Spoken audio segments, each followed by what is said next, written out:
You think you know someone, but the depths of their deceit can drown a family.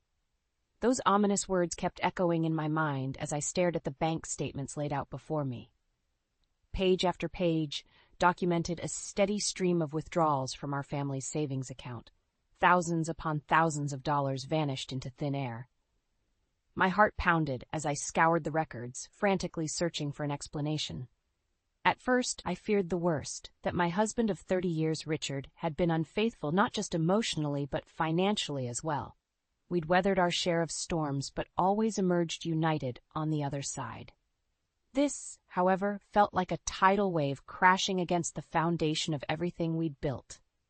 I confronted him that evening, printouts in hand, struggling to keep my voice steady. "Richard, we need to talk. What's going on with the money?" He furrowed his brow in confusion, taking the statements from my trembling hands. "What are you talking about? What money?" As his eyes rapidly scanned the documents, I could see the truth dawn on his face. A sickening realization that this deceit ran deeper than either of us could have imagined. We were the victims of an inside job. Richard slammed his fist on the table. "That lying little weasel! It was Brant, I'm sure of it." Brant, my own son, the one I'd nurtured from a helpless infant to a grown man of 28. It couldn't be. Could it? He wouldn't. I started, but the words caught in my throat. Of course he would. He'd been blindly devoted to his wife Cora ever since they'd met 3 years ago. If anyone could manipulate him into betraying his own family, it was that conniving viper. Richard's jaw clenched. "I'm calling him, right now." "No, wait." I grabbed his arm, my mind racing. If we confront him directly, he'll just deny everything. We need proof first. As painful as it was to admit, my own flesh and blood had potentially been turned against me. But I refused to let this devastate our family without a fight. Over the next few days, I meticulously combed through every statement, receipt, and online record. The evidence was damning. Money siphoned into accounts linked to shell companies and real estate purchases under assumed names. But for what purpose? Then it hit me. The old saying about lies building upon lies rang true. Brant had told us Cora's startup needed another round of investment. I'd had my doubts about the viability of her business, but I trusted my son's judgment. How could I have been so blind? With a few keystrokes, I uncovered a horrifying truth. Luxury clothing, high-end vacations, a brand new Mercedes.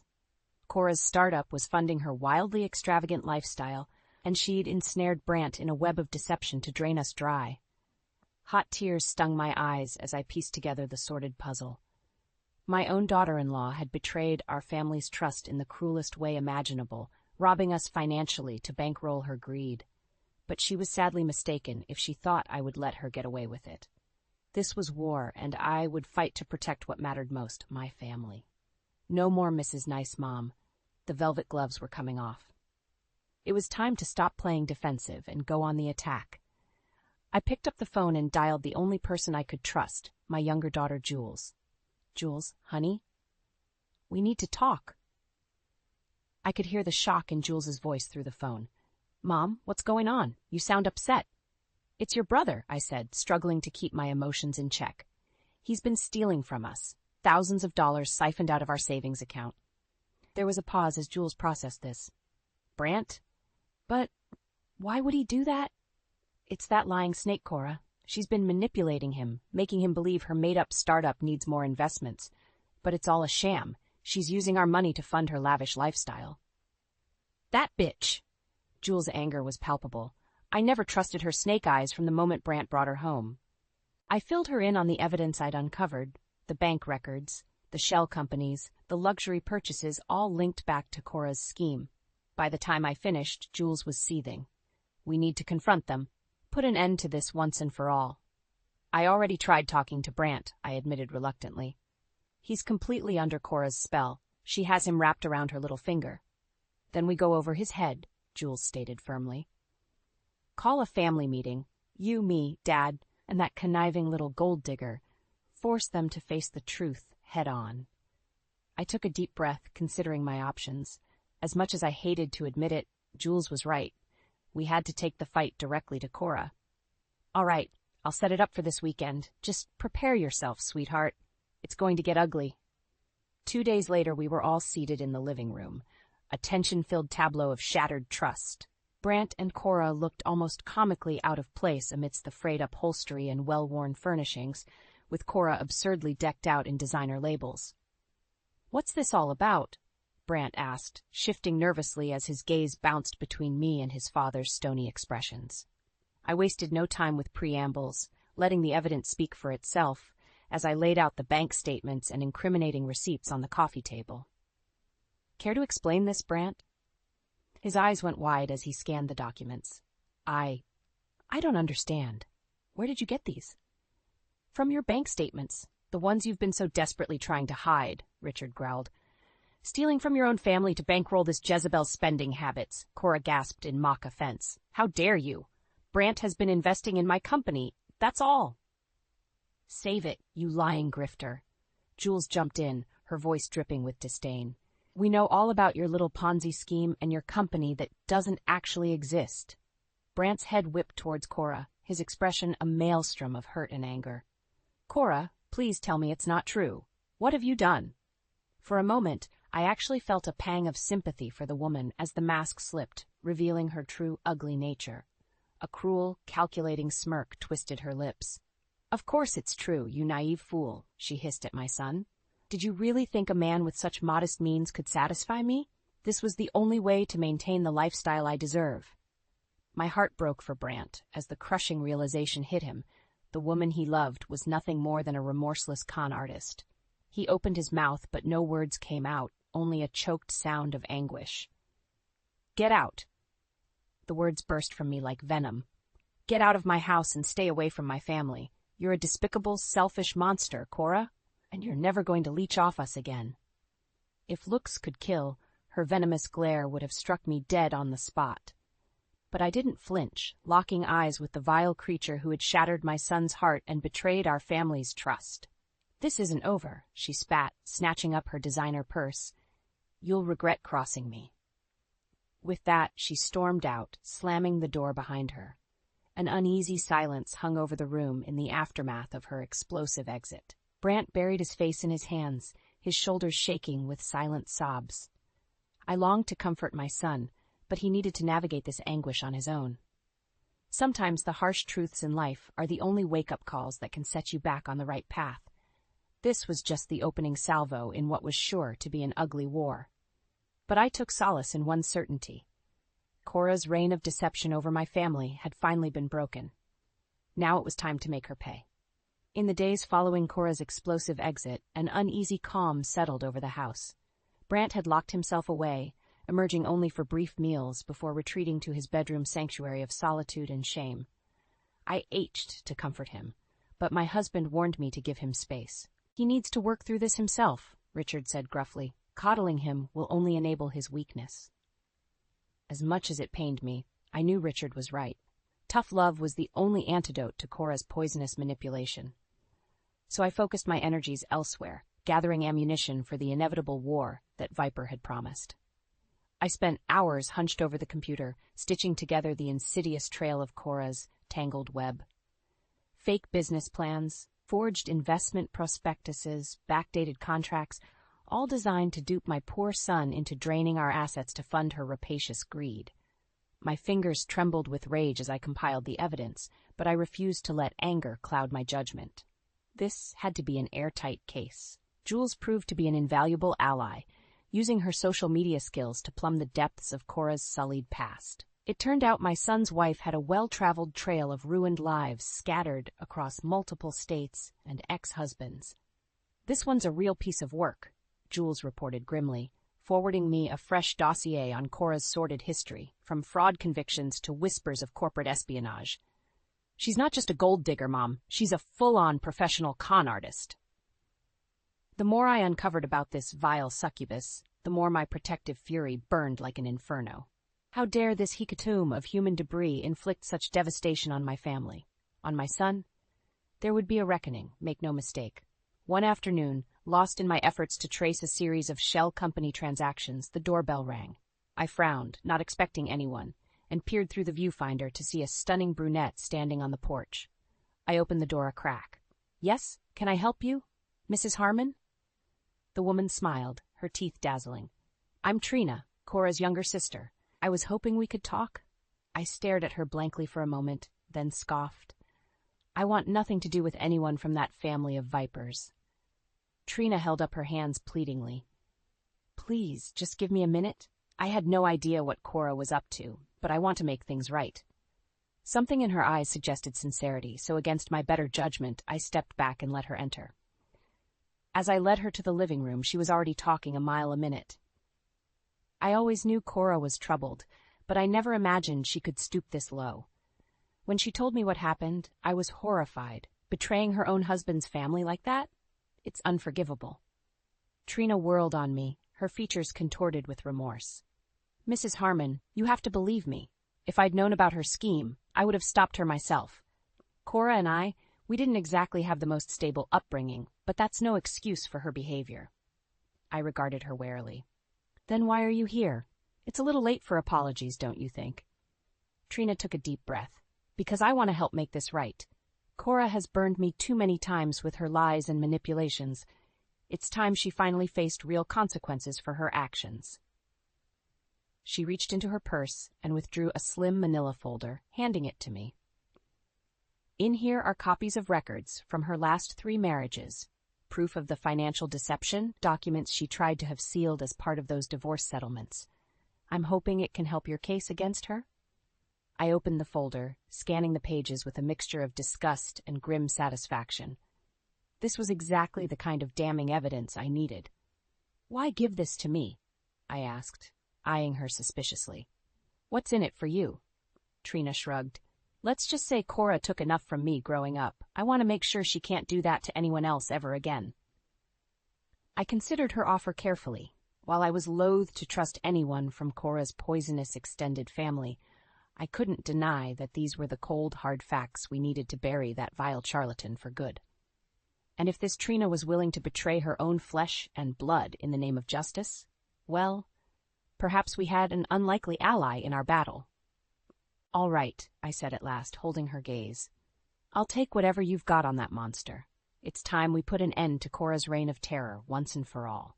The die was cast. The war had begun in earnest.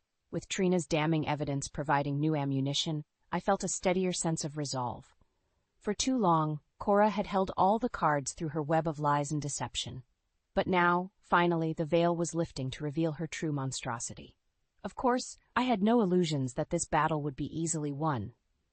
That conniving viper had already made it abundantly clear she wouldn't go down without an ugly fight. I braced myself for further retaliation as I waited for the next explosive grenade to be lobbed into our lives. It came sooner than expected in the form of my daughter Jules, who burst through the front door looking equal parts distraught and furious. "Mom, you're not going to believe this," she said through gritted teeth, thrusting her phone into my hands. There on the screen was unmistakable evidence of Cora in a very compromising situation, draped across some faceless man's lap in a shadowy bar, their bodies intertwined in a way that left no doubt as to their intimacy. My stomach turned as I studied the incriminating photos. So this was how the treacherous snake chose to sink her fangs into my family once more, by attacking us from the inside. Did she truly have no limit to her depravity? "Where did you get these?" I asked quietly, already suspecting the answer. "From that worm Brant," Jules spat, her voice crackling with fury. "He sent them to Aiden first, blubbering about Cora being unfaithful and wanting to take her to court, like he's the injured party here." I sighed heavily. Of course. My poor blinded son still couldn't see the bigger picture through the haze of his ruined dreams. "He has no idea, does he?" I murmured. "That she's just twisting the knife yet again by trying to make him feel like the victim." Jules scoffed bitterly. "You mean like she's been doing this whole time, stringing him along as her pathetic puppet while she bleeds us dry to fuel her selfish desires?" "I should have seen this coming," I admitted, shaking my head slowly. "Cora is far too much of a narcissist to simply slink away after being exposed. She has to maintain control of the story at any cost." "Well, it's not going to work this time." Jules's eyes burned with determination. "We have all the evidence we need to bury that toxic leech once and for all, and we have an inside man working on our side now." I raised an eyebrow at that. "You've spoken to Aiden?" A small smile played across my daughter's lips, the first I'd seen in weeks. He's already pulling some legal favors, gathering ammunition for when we finally take that witch to court. Her twisted little scheme doesn't have a prayer once he's through. My heart swelled with a mixture of pride and relief. Thank heavens Jules had chosen a good, ethical man like Aiden to share her life with. His integrity and legal contacts would prove to be indispensable weapons. Good. We're going to need all the help we can get, sweetheart, because this war is about to escalate in ways we can't even imagine. Those words proved prophetic just days later when a certified letter arrived, a bombshell summons from Cora's attorneys. She was petitioning for divorce from Brant on the grounds of emotional anguish and infidelity. Her legal team was already painting her as the victim to disguise her own despicable transgressions. I could only imagine the fictitious horrors that vile succubus had concocted to vilify my son in the court's eyes. I burned with outrage at the injustice of it all. But that paled in comparison to the fury that consumed me when I read the final lines, a bald-faced demand that the matrimonial assets be split 60-40 in Cora's favor as compensation. Over my dead body, I seethed, crumpling the damning document in my fist.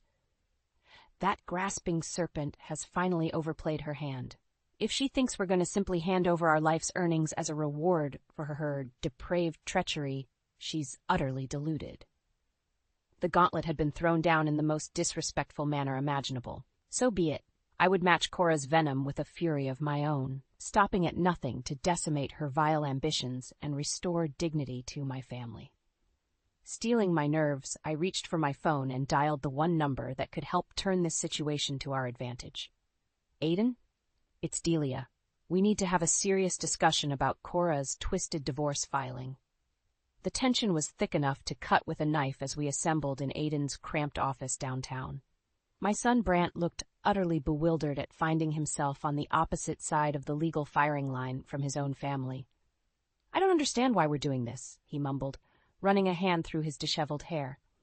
Cora's the one who conned and deceived you into draining our family's life savings to fund her greed, I interjected sharply.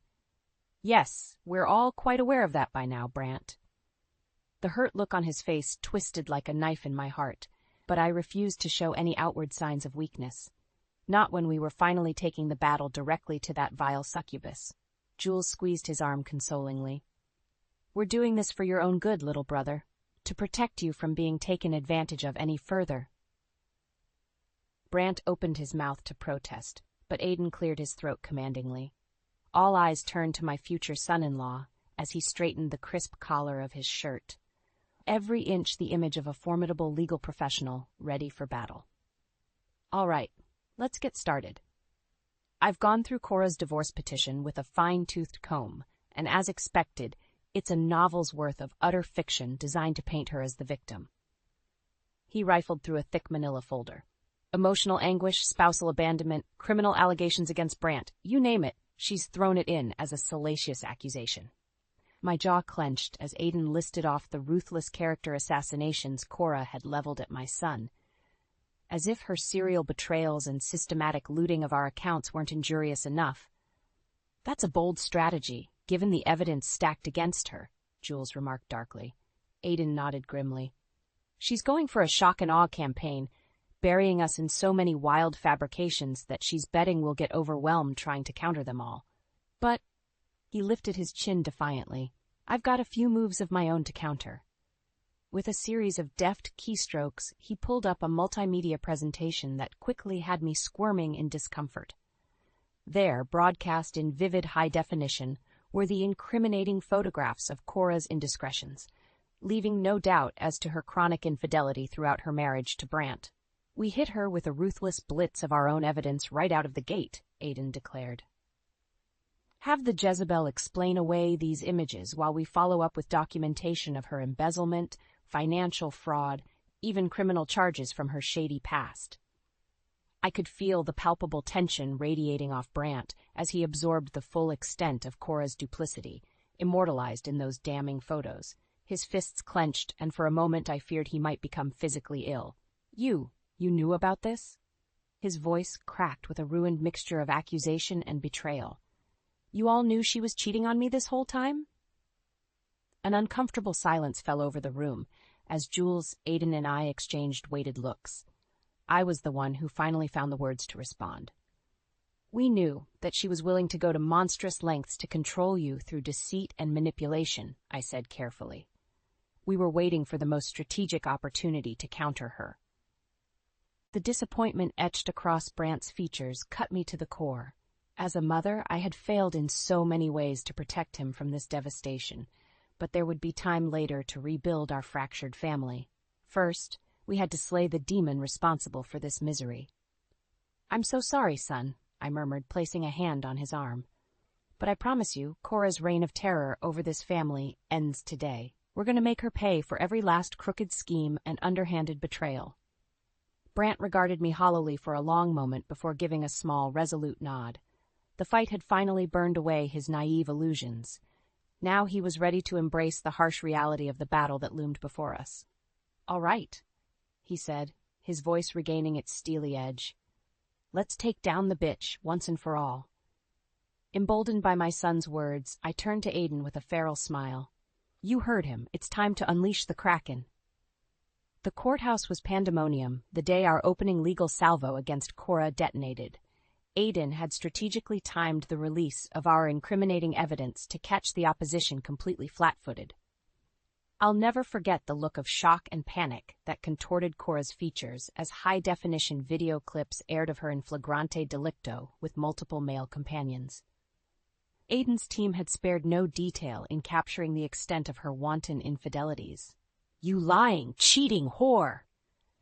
Brant erupted from our side of the gallery, his face twisted with anguish and rage. "Is this why you've been bleeding me dry all these years? To support your stable of boy toys?" I winced at my son's uncharacteristic outburst, but couldn't fault his fury. Cora had single-handedly shattered his trusting, loving heart into pieces. She deserved every venom-laced barb that Brant could muster.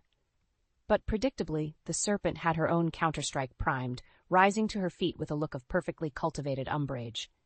"How dare you subject me to such humiliating and falsified accusations?"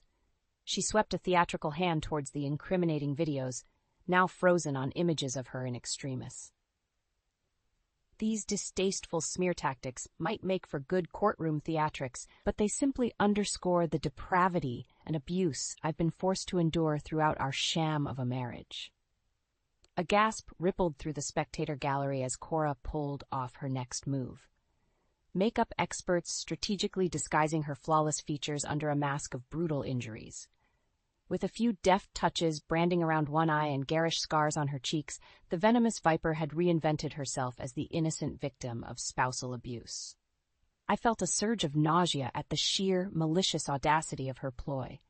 Brant Harmon is a dangerous, unstable man, a monster who carries the familial stamp of unrepressed violence. She jabbed an accusing finger towards our side of the court. "Judge, you see before you today the tragic effect his sadistic tantrums have inflicted upon me, leaving me broken, destitute, and in constant fear for my very life." As her honeyed lies flowed like poisonous nectar, I could see a palpable shift among some of the jurors. A few looked taken aback, possibly even swayed by the dramatized atrocities she presented. I gritted my teeth in outrage, my fury compounded at seeing my sweet-natured Brant portrayed as some kind of brutish monster. These were exactly the sort of underhanded tactics we had warned him to expect from Cora's devious legal team. But Aiden had assured us he was prepared with a decisive counterstrike, and true to his word, he smoothly called up images of Cora's financial transactions over the past 3 years. In meticulous detail, line after line of frivolous expenditures were laid bare: designer clothing splurges, lavish international vacations, even the purchase of a top-of-the-line luxury sedan. If Miss Cora Reynolds was truly the tragic, impoverished victim of spousal abuse she so dramatically portrays, where precisely did the funds for these excessive indulgences derive? Aiden's voice carried a razor edge as he paced before the jurors. "No, I'd posit the resources fueling such a rapaciously indulgent lifestyle originated from a far more nefarious source." His finger stabbed accusingly at the opposing counsel's table. Namely, the systematic looting of her husband Brant Harmon's family assets under the guise of funding a fictional startup company to the ruinous tune of nearly $500,000. The shouting and acrimony that erupted was nothing short of biblical, as the dueling legal teams resorted to out-and-out bedlam in the court. Vicious accusations were hurled back and forth, as Cora predictably played her final card, crocodile tears of feigned distress, collapsing into wailing hysterics over the injustice of Aiden's allegations against her character. As the judge finally restored order by calling a recess, I caught Aiden's eye across the gallery. He offered a grim nod. The first salvo had hit its mark. Now the real battle would begin in earnest. I steeled myself, drawing Jules and Brant close as I prepared for the inevitable backlash heading our way. Because there was no way that vile succubus would go down without unsheathing every last weapon in her diabolical arsenal. "Stay strong, you two," I murmured as the towering oak doors boomed shut behind us. "The war has only just begun." The ensuing weeks were some of the most grueling of my life as the legal war raged on. True to form, Cora unleashed the full force of her depraved powers, filing motion after motion in an attempt to bury us under an avalanche of paperwork. Aiden assured us this was merely standard legal gamesmanship to buy time, but I could see the strain it placed on our entire family. Brant grew increasingly haggard, his usual youthful glow sapped by the stress of confronting his wife's betrayal on such a public stage. More than once, I found him holed up in his old childhood bedroom, knuckles bloodied from pounding the walls in anguished frustration. "I don't know how much more of this I can take, Mom," he confided in me during one particularly dark moment. "Having every secret, every private failing dissected and crucified before the world, it's torture." I pulled him into a fierce embrace, blinking back my own tears. "I know, my sweet boy. Believe me, if there was any other way, I would have taken it. But that woman left us no other choice." His shoulders shook with silent sobs against me. "Why, Mom? Why did she have to be so evil and cruel? I loved her with everything I had." My heart broke anew for all his stolen hopes and innocence, so ruthlessly crushed by that vile serpent's avarice. What sort of waking nightmare had she subjected my caring, sensitive son to in the name of fueling her own selfish desires? Thankfully, the relentless Sturm und Drang of Cora's legal blitzkrieg was nearing its inevitable crescendo. Her myriad motions for dismissals and mistrials were rapidly getting batted down by the no-nonsense judge. With options dwindling, she and her unscrupulous legal team were forced back on the defensive. It was during this window of respite that Aiden and his investigators finally managed to meticulously reassemble every damning thread of Cora's intricate con. What they uncovered was a masterclass study in sociopathic deception, a decade's worth of falsified documents, fake business identities, even forged educational transcripts forming the bedrock of her sham life story. "She's a prodigy," Aiden grimly relayed over glasses of scotch one night, "an honest-to-God pathological savant when it comes to interweaving lies and writes them into credible realities." He shoved a thick dossier across the table, his mouth twisted into a scowl of disgust. "Multiple false identities, a complete trail of invented lives dating back to her late teens. It's as if her very existence has been a carefully constructed script designed to facilitate her cons and swindles." I flipped through the damning contents with rising revulsion. Here was a complete psychological profile of the monster who had torn my family asunder. A narcissistic, Machiavellian parasite capable of calculations depravity, all in pursuit of self-gratification. No guilt, no remorse, no core of human decency to be found. "My God," I whispered, closing the file as if it burned me. "She really is nothing more than a vile sociopath." In the end, it was the sheer, incontrovertible weight of the evidence that proved to be Cora's undoing. Her house of lies, so meticulously constructed over decades of malicious cunning, came crashing down in spectacular fashion over the span of just a few short days. I'll never forget the triumphant night the jury's verdict was read. Guilty on all counts of fraud, embezzlement, criminal conspiracy. The litany of felonies washed over me in a tidal wave of vindication.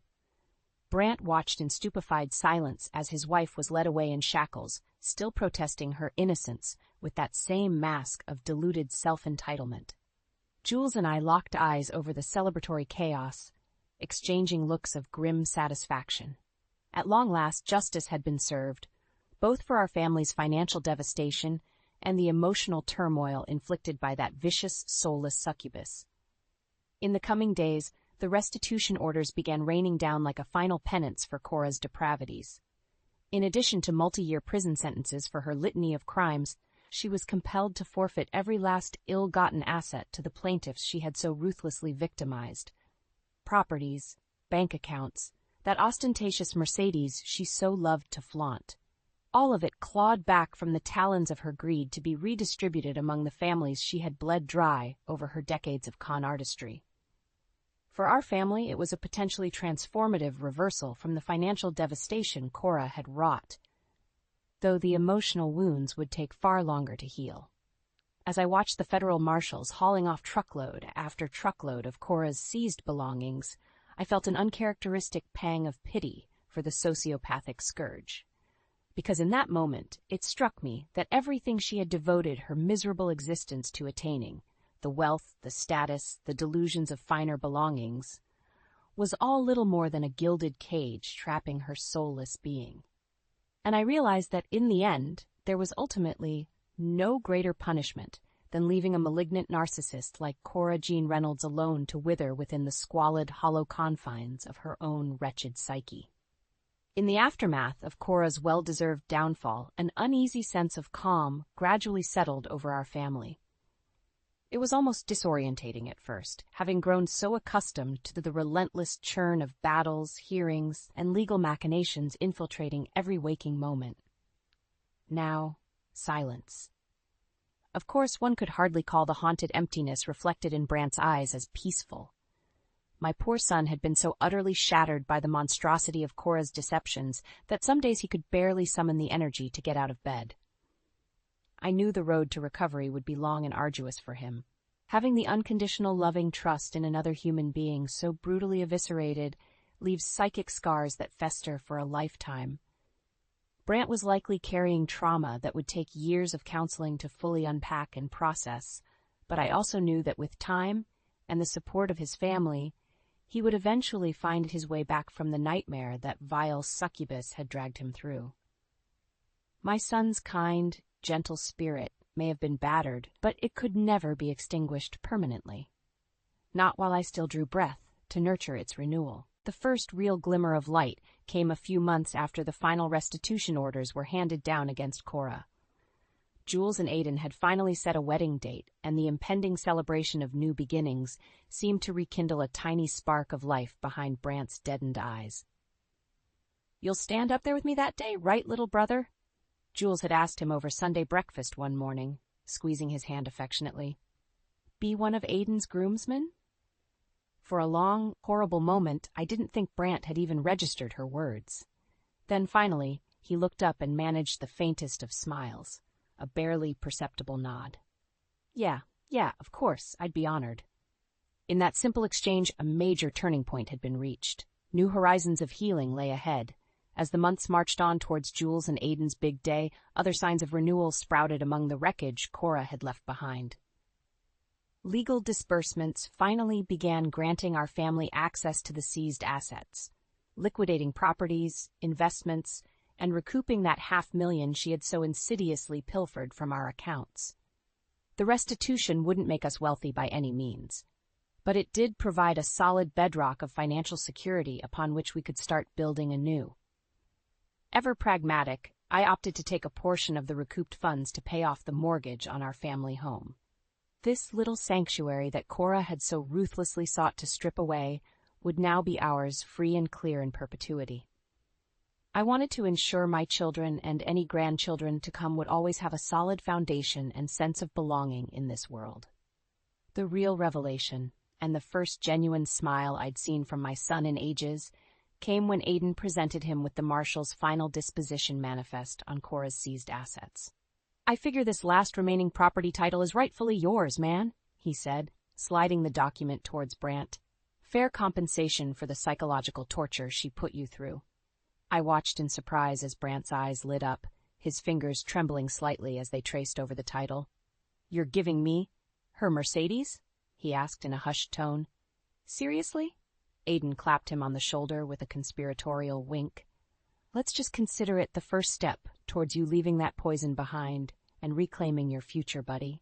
After so many months of darkness, The sight of my son's face radiating with that unbridled spark of youthful enthusiasm was enough to finally crumble the walls around my own heart. I excused myself from the room to weep tears of catharsis, muttering silent praises of gratitude that we had survived Cora's malice intact. The biggest healing milestone was yet to come on Jules and Aiden's wedding day. A beautiful late summer affair under a canopy of old-growth trees, the whole family gathered to rejoice in new bonds of love being forged. I beamed with pride watching my son walk the aisle as a member of the bridal party, his jaw set with determination, his eyes clear and focused on the future. As the newly wedded couple shared their first dance amidst a shower of rose petals, I slipped an arm around Brant's shoulders. He startled at first, then relaxed into my embrace with a contented sigh. "I'm so proud of you for making it through the darkness, my sweet boy," I murmured. "Our family is whole again, and nothing will ever tear us asunder like that again." Brant was silent for a long moment, his gaze transfixed on the radiant young couple before us. Finally, he found the words, simple, but filled with newfound conviction. "I know, Mom, and I swear on my life, I'll never let us be destroyed by evil and lies again either." As the opening notes of the couple's first dance struck up, I smiled and gave my son's hand a reassuring squeeze.